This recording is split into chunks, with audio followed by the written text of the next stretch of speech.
সাকিবের মার্কেট আছে আমার আমার ক্ষুদ্র জ্ঞানে ওর মার্কেট আছে 4 থেকে 5 কোটি টাকার।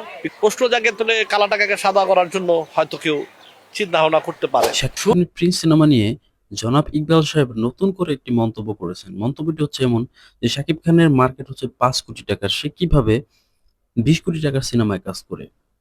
সবার কাছে প্রশ্ন তুলে দিয়েছেন তিনি এবং তিনি আরো বলেছেন যে যারাই সিনেমা প্রডিউস করতেছে তারা হয়তো ব্ল্যাক মানিকে হোয়াইট মানি করার চেষ্টা করতেছে, অর্থাৎ কালো টাকাকে সাদা করার চেষ্টা করতেছে।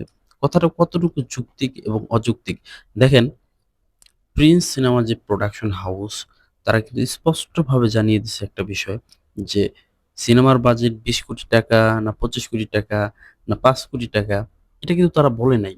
বিভিন্ন নিউজ পোর্টালে যখন গুজব ছড়াইছে যে প্রিন্স সিনেমার বাজেট হবে 20 থেকে 25 কোটি টাকা, প্রোডাকশন হাউস থেকে কিন্তু একটা স্পষ্ট বার্তা তারা দিয়েছে যে তারা কিন্তু সিনেমার বাজেট কত এটা কিন্তু তারা এখনো বলে নাই। সো যেহেতু তারা সিনেমার প্রোডাকশন হাউসের কেউ বলে নাই, সেহেতু পাবলিকের নিউজ নিয়ে জনাব ইকবাল সাহেব এত বোকামিভাবে উত্তরগুলা দিয়েছেন এবং বলেছেন, কথাগুলো এক্সপ্লেইন করেছেন, সেটা খুবই হাস্যকর।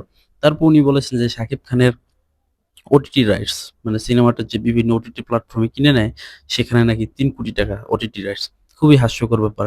লাস্ট তার যে তাণ্ডব সিনেমাটা সেটাও প্রায় ১০ কোটি টাকা দা কিনে নিয়েছে একটা প্রোডাকশন হাউস। সো কিভাবে এত বোকার মতো কথা বলেন আপনি?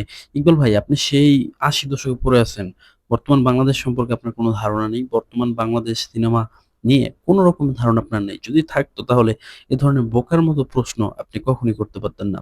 আর শাকিব খানের একটা সিনেমা দেশ-বিদেশ সব জায়গায় মিলায়া মার্কেটে প্রায় ৫৪ কোটি, ৫০ কোটি, ৮০ কোটি, ৮৪ কোটি টাকা ইনকাম করে। সেখানে আপনি বলছেন যে সর্বোচ্চ ২ থেকে ২.৫ কোটি টাকা ইনকাম করে।